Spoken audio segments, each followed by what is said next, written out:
Hola, estamos con Patricia Moncada, que nos recibió amablemente para conversar sobre sus investigaciones.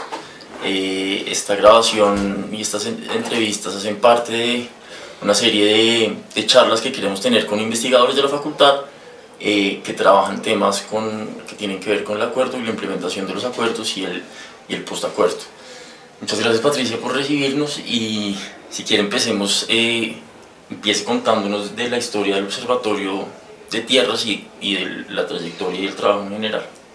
Muchas gracias a ustedes por la invitación y muchas gracias por hacer la entrevista y colgarla en la página para difundir lo que hacemos. En junio de 2011 se promulgó la Ley 1448 sobre víctimas y restitución de tierras, y a partir de la entrada en vigencia de esa ley en junio de 2011 arrancamos un proceso de investigación con un grupo de estudiantes que fue creciendo en número sobre en qué iba a consistir el proceso de restitución de tierras. No la parte de víctimas de la Ley 1448, sino específicamente y exclusivamente el capítulo restitución de tierras. Entonces empezamos a prepararnos normativamente sobre qué implicaba esa ley, cómo había quedado redactada, cómo se iba a llevar adelante el proceso de restitución de tierras, y empezamos a hacerle seguimiento a la etapa judicial del proceso de restitución de tierras. Únicamente a la etapa judicial. El proyecto inicial quería hacerle seguimiento a la etapa administrativa del proceso de restitución de tierras y a la etapa judicial, pero a la etapa administrativa no se le puede hacer seguimiento porque la información que maneja la unidad de restitución de tierras tiene una cláusula de confidencialidad y protección de la identidad de los reclamantes de tierras, que son víctimas del conflicto armado, muy fuerte. Entonces no había acceso a la información de la unidad de restitución de tierras. A lo único que podíamos acceder era a la jurisprudencia de los jueces y magistrados de restitución de tierras. Entonces, esa primera fase del Observatorio de Restitución de Tierras se centra en hacerle seguimiento a la jurisprudencia que se está produciendo por primera vez en Colombia y de alguna forma inédita en el mundo respecto de restitución de tierras en medio del conflicto armado. Y tuvo dos cosas, arrojó, varias cosas, pero digamos voy a mencionar dos o tres. La primera, que fue generar unas matrices de análisis específicas, de análisis cuantitativo y cualitativo de la jurisprudencia de restitución de tierras. Este observatorio fue uno de los primeros en llevar a cabo esa propuesta de cojamos la jurisprudencia, analicémosla, metámosla en unas matrices y saquemos unos resultados que permitan hacer hipótesis más claras o tesis más justificadas respecto del proceso de restitución de tierras. Y esa primera fase la hice con estudiantes de pregrado, de máximo tercer, cuarto semestre, gente que había tomado clases conmigo en teoría general o de lo que fuera que yo dictara, y ese fue un grupo que produjo un trabajo muy interesante que resultó en la publicación por lo menos de 2 artículos. Después viene un momento de especialización dentro del análisis de la jurisprudencia de restitución de tierras. El observatorio rápidamente, a partir de más o menos febrero de 2013, que sale la primera sentencia con opositores dentro del proceso de restitución de tierras, arrancó un seguimiento a una cantidad importante de procesos en Montes de María, en los Montes de María en Sucre, en 3 municipios, Morroa, Ovejas y Colosó, en esos 3 municipios, de una tanda de jurisprudencia gruesa, como de 30 y pico de sentencias con opositores. Es decir, con personas que al momento en que se interpuso la solicitud de restitución de tierras ante los jueces, resultó que había alguien ahí que alegaba mejor o igual derecho. Y eso dio lugar a un problema muy, social, muy importante, que hasta ahorita está empezando a tener solución, y era qué pasaba con la gente que estaba en esas zonas donde se estaban presentando las reclamaciones. Y esa fue la especialidad que cogió el observatorio. A partir de ese momento se dedica a hacerle seguimiento fundamentalmente a casos que tengan opositores o lo que hoy se llaman segundos ocupantes. Ese es digamos, el segundo momento, ¿sí? Y en eso este observatorio es experto en qué ha pasado en los casos en los que al hacerse la reclamación de restitución de tierras hay otras personas ahí que alegan mejor o igual derecho. Después de ese legado en relación con la jurisprudencia de restitución de tierras, otra de las líneas de investigación que planteó el observatorio desde el año 2011 fue: a mí personalmente me interesa aprovechar el proceso de restitución de tierras para entender si hay patrones de despojo o abandono forzado de tierras generado por las FARC.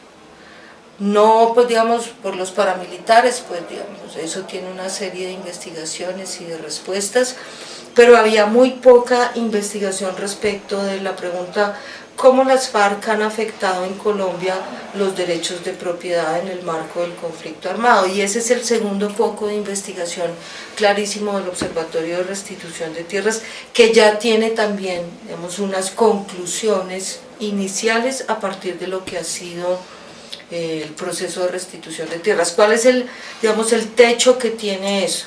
El proceso de restitución de tierras se concentró de la mitad del país hacia arriba, es decir, de Puerto Gaitán, la mitad del país pasa por Puerto Gaitán. Entonces la mayoría del proceso de restitución de tierras se ha hecho de ahí hacia el norte hasta La Guajira. Y en esa área el actor principal causante, el principal actor causante de abandono forzado de tierras o de despojo, claramente han sido los paramilitares. También ha hecho presencia la guerrilla, pero claramente han sido los paramilitares. Eso significa que de la mitad del país para abajo es donde va a empezar a aparecer cuál ha sido el impacto que han tenido las FARC en la afectación de los derechos de propiedad sobre la tierra y los derechos territoriales. Y eso hasta ahora está empezando a tomar dinámica, porque antes la unidad de restitución de tierras no había podido entrar a Caquetá, donde entró a finales del año pasado, ni al Guaviare, donde entró este año. De manera que hasta ahora van a empezar a producirse los primeros resultados en zonas históricas exclusivas de presencia de las FARC, y que muy pocas veces tuvieron, no muy pocas veces, pero digamos que los paramilitares no fueron el actor armado principal que pudo afectar derechos de propiedad. Entonces es muy importante, como una característica de este observatorio, que desde 2011 puso como objetivo: me interesa cuantificar y cualificar la responsabilidad de las FARC en la afectación de los derechos de propiedad. Y parece que llegó el momento de lo que puede arrojar el proceso de restitución de tierras, porque con la firma del acuerdo final de La Habana y la salida de ese grupo armado de los lugares en donde tradicionalmente estaba, uno diría que es más fácil echar a andar el proceso de restitución de tierras. Entonces eso es lo que el observatorio ha hecho. Con el trabajo en el observatorio usted nos cuenta que se despiertan nuevas inquietudes y cómo hay que pensar la paz territorial. ¿Qué nos puede contar usted de eso? Sí, arrancó el observatorio, como les dije, con el centro de gravedad en el proceso de restitución de tierras a través del análisis de la jurisprudencia, y al mismo tiempo pues aparecieron las negociaciones en La Habana y empezaron a surgir nuevas inquietudes para el observatorio en relación con el punto número 1 del acuerdo de la reforma rural integral, que además fue el acuerdo que parcialmente primero se firmó, en esa lógica de nada está acordado hasta que todo está acordado, pero iban haciendo acuerdos parciales. Y el primero fue el de la reforma rural integral. Y a raíz de que no lo publicaron, ese acuerdo parcial recién lo firmaron, sino que lo publicaron mucho después, como creo que fue 2013 o 2014, en que por muchas presiones decidieron hacer públicos todos los acuerdos. A partir de eso encontré, otros focos, o una ampliación del objeto de investigación del observatorio, que ya no lo El nombre inicial era Observatorio del Proceso, de la etapa judicial del proceso de restitución de tierras. Eso decía todo, pues están leyendo jurisprudencia y están haciendo análisis. Ahora ya no, ya se llama Observatorio de Tierras, Observatorio de Derechos de Propiedad, todavía no sé. ¿Sí? Pero bueno, digamos que hasta eso ha cambiado con el proceso de paz y el hecho de que haya habido un acuerdo final y haya un acuerdo en reforma rural integral, haya un acuerdo en cultivos ilícitos, tenga un anexo específico para grupos étnicos, comunidades indígenas y grupos afrodescendientes. Entonces ahora ha girado, no ha dejado de lado lo que dije al principio que hacíamos, sino que ahora se ha ampliado el objeto de investigación, que tiene que ver fundamentalmente con plantear los derechos de propiedad sobre la tierra y los derechos territoriales como una fuente de análisis de la implementación de los acuerdos de La Habana. Entonces, con la firma de los acuerdos aparecen nuevos problemas de investigación para el observatorio, no solamente con la reforma rural integral, con el acuerdo número 1, sino volver los derechos de propiedad sobre la tierra y los derechos territoriales un centro de investigación, como el objeto principal de investigación, que puede articular otras partes de los acuerdos. Por ejemplo, derechos de propiedad y cultivos ilícitos, derechos de propiedad sobre la tierra, de derechos territoriales y cultivos ilícitos, derechos de propiedad o derechos territoriales y seguridad alimentaria, o derechos de propiedad y derechos territoriales como anexo de la parte del anexo para grupos étnicos. Entonces, en este momento tenemos todos esos frentes, estamos trabajando en todos esos frentes de investigación, con varias diferencias. En este momento no estoy trabajando con estudiantes de pregrado como al principio, sino solamente con estudiantes de doctorado o expertos en el tema. Pero con estudiantes de pregrado no, ya no, o por lo menos en este momento ya no. ¿Qué tiene que ver, digamos, en general, cómo puede entenderse este giro o esta nueva ventana que abre el observatorio? Tiene que ver con el proceso de implementación de los acuerdos de paz. Y la pregunta es, ¿cómo se relacionan cómo se relaciona la situación de los derechos de propiedad sobre la tierra y de los derechos territoriales con la implementación de los acuerdos? ¿Qué hay ahí?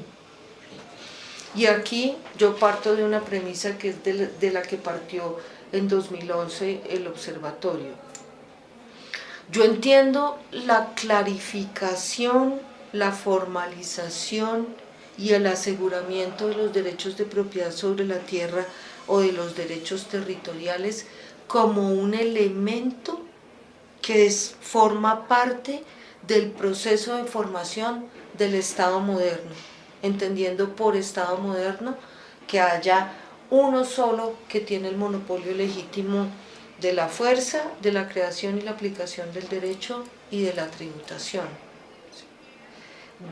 Definir con claridad quién es dueño de qué en términos de derechos de propiedad de la tierra o derechos territoriales, si habláramos de grupos étnicos, forma parte de ese proceso de construcción del Estado. No es tengo un Estado y arreglo los derechos de propiedad, no. En ese proceso de consolidación de la institucionalidad con esos tres monopolios, los derechos de propiedad son un elemento constitutivo de ese momento. Por esa razón, la implementación del acuerdo, vista desde los derechos de propiedad sobre la tierra y los derechos territoriales, es una nueva fuente de investigación que está en muy buenas condiciones, a partir de esta tesis que defiendo, está en muy buenas condiciones de articular seguridad alimentaria, cultivos ilícitos, grupos étnicos. Ahorita estamos trabajando en eso, en implementación y abriendo nuevos frentes de investigación. Eso implica nuevos frentes de interdisciplinaridad dentro del observatorio, trabajar con antropólogos o antropólogas voy a decir siempre en femenino, refiriéndome a personas antropólogas, personas biólogas, personas historiadoras, personas ingenieras agrícolas, personas ingenieras forestales, personas zootecnistas. El observatorio ha empezado a integrarse con todas esas disciplinas para pensar el problema de los derechos de propiedad sobre la tierra y los derechos territoriales en el momento de la implementación del acuerdo de paz.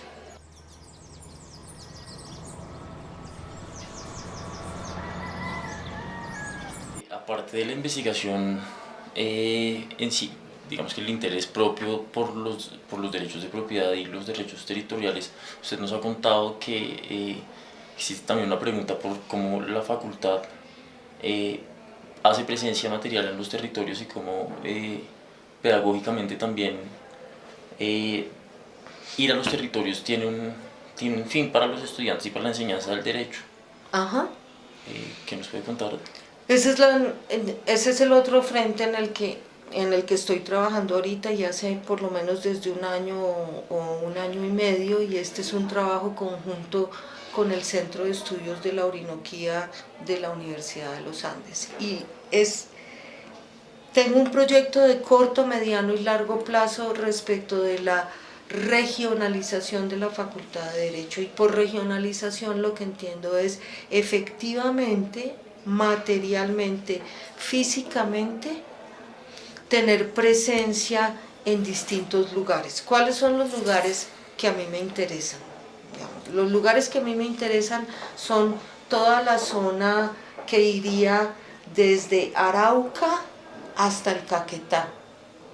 ¿Por qué? Porque ahí articulo una cantidad de objetivos de investigación que están presentes desde 2011, como entender cuáles son las dinámicas de las FARC para afectar los derechos de propiedad sobre la tierra y los derechos territoriales. Segundo, porque yo he sostenido desde 2011 que las dinámicas de población, ¿sí?, y de explotación de esa zona que iría desde Caquetá hasta Arauca, pues no están tan investigadas, seguramente no hay tanta investigación como hay respecto de la mitad del país hacia arriba, ¿sí? Por eso era mucho más fácil hacer el proceso de restitución de tierras de la mitad para arriba, porque había, primero, muchísima más información, y segundo, porque era una parte mucho más densificada del país. Pero de aquí para abajo, información, digamos, investigaciones en profundidad, ha sido muy difícil de hacer, pues porque eran lugares a los que prácticamente no se podía entrar.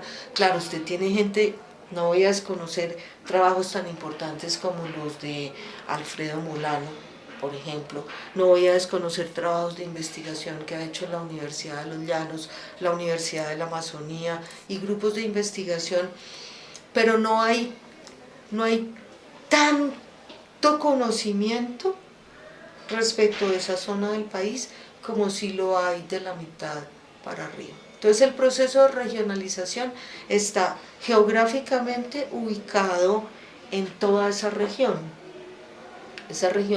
que, como me decía un general de la República la semana pasada, se llamaría algo así como la región de la Orinoquía, o una cosa así, que sería la Orinoquía acá, bueno, para los que están viendo la cámara, que sería la Orinoquía acá, y la Amazonía en esta parte de acá, digamos Caquetá, Putumayo, Amazonas, Vaupés, Guainía, ¿sí? Y la Orinoquía hacia arriba, con los 7 departamentos que la conforman. Ahí es donde hay una fuente muy importante para el trabajo de una facultad de Derecho en todos los niveles, pregrado, posgrado, maestría y doctorado, en torno a los derechos de propiedad sobre la tierra y los derechos territoriales. Y ese es el objetivo que yo tengo, vamos a estar allá y ofrecer servicios, ¿sí?, jurídicos, pero con carácter integral respecto de las problemáticas que hay en torno a los derechos de propiedad. ¿Y por qué integral? Porque sería en términos de interdisciplinarios, en los que no solamente estarían personas que se están formando en derecho, sino que caben y es necesario la presencia de biólogos, de antropólogos, de ingenieros agrícolas, de ingenieros forestales. Hay campo para todo el mundo, pero el centro lo tiene derecho, en términos de si vamos a formalizar derechos de propiedad, ¿qué pasa con todas esas otras variables que están ahí? No solamente la formalización jurídica, sino todo lo demás que se juega en relación con el proceso de aclarar quién es dueño de qué, sea privado o sea público. Bueno, para finalizar, ¿por qué es importante analizar los derechos de propiedad y los derechos territoriales para la construcción de paz en el país y para la implementación de los acuerdos? Pues es muy interesante porque digamos que el aprendizaje y la convicción de la relación que hay entre salir del conflicto armado y entrar a una fase en que las controversias se decidan pacíficamente, entender eso y el papel que juegan central que tienen ahí los derechos de propiedad, o el problema de la informalidad o falta de claridad o de seguridad jurídica respecto de los derechos de propiedad.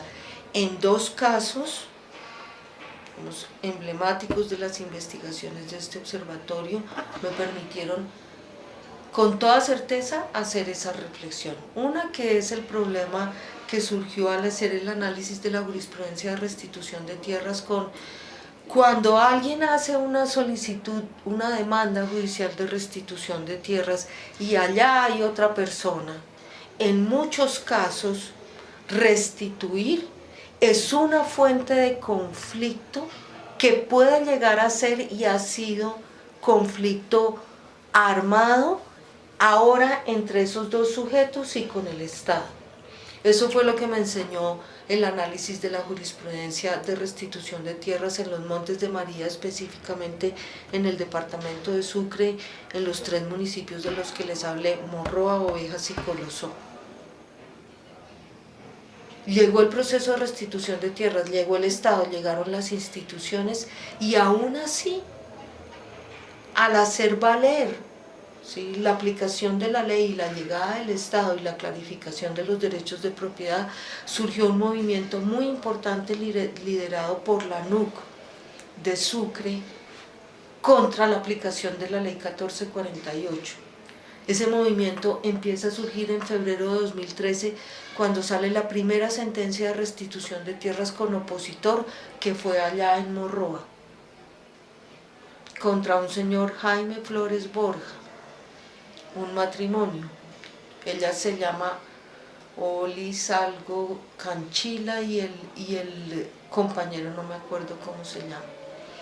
Y hay una tanda de 30 y pico de sentencias muy seguidas por parte de la Sala Especializada en Restitución de Tierras del Tribunal de Cartagena, que le devuelve a los reclamantes, y a los que están les dice que tienen que abandonar e irse, ¿sí?, sin ninguna compensación, porque no lograron demostrar la buena fe exenta de culpa. Eso genera esa reacción muy beligerante, es una reacción muy beligerante del campesinado de esa zona, muy beligerante hasta el punto de llegar a lanzar, digamos, unas advertencias sobre va a generarse una guerra entre campesinos, pues no una guerra de chistes, sino un conflicto armado donde va a haber muertos.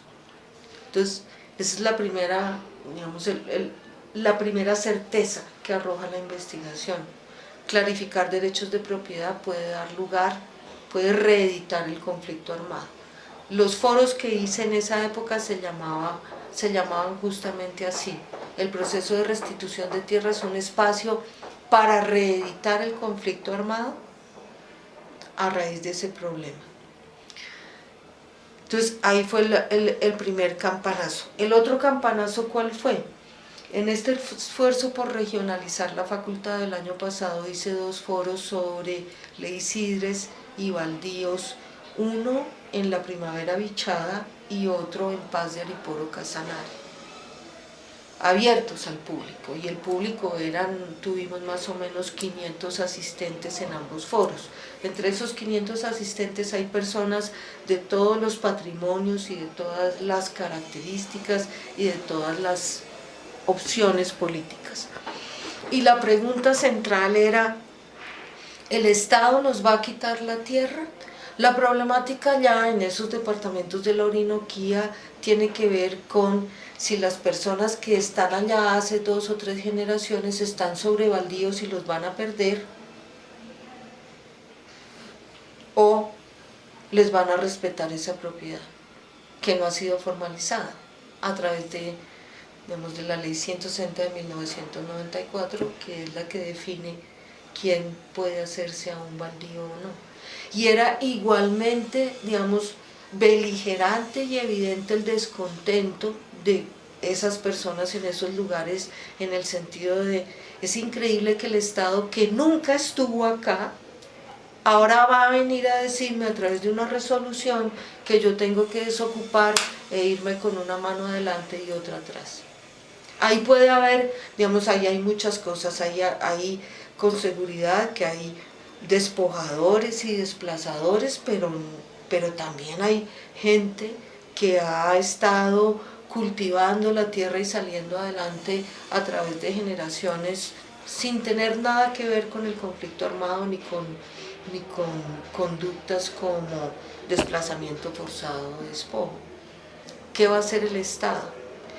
De nuevo vuelve y aparece como un esfuerzo por formalizar la propiedad, aclarar el catastro, el registro, lo que sea, pero por clarificar y dar seguridad jurídica por parte del Estado, es una fuente de conflictividad.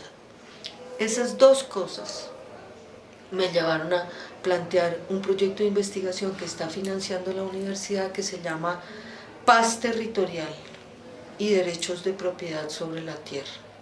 Y lo que estamos haciendo es diseñar una herramienta de análisis cuantitativo y cualitativo de qué va a pasar con el nivel de conflictividad cuando el Estado entre a aplicar el mandato de formalización que trae el acuerdo número 1. Entonces es un proyecto muy interesante que lo terminamos ahora en agosto de este año, y que me confirma, es un nuevo momento de confirmación a través de la investigación de la relación que hay entre construir Estado y definir derechos de propiedad, por un lado, ¿sí?, y cómo implementar los acuerdos en términos de derechos de propiedad. Es una fuente de nuevas conflictividades. Depende de cómo se haga eso, o detonaré conflictividades armadas al hacer formalización como Estado, o bajaré, el descontento y la aprehensión que hay por ese proceso de formalización, por esa llegada del Estado. A eso es a lo que se dedica este observatorio. Muchas gracias. Muchas gracias. No, a ustedes muchas gracias.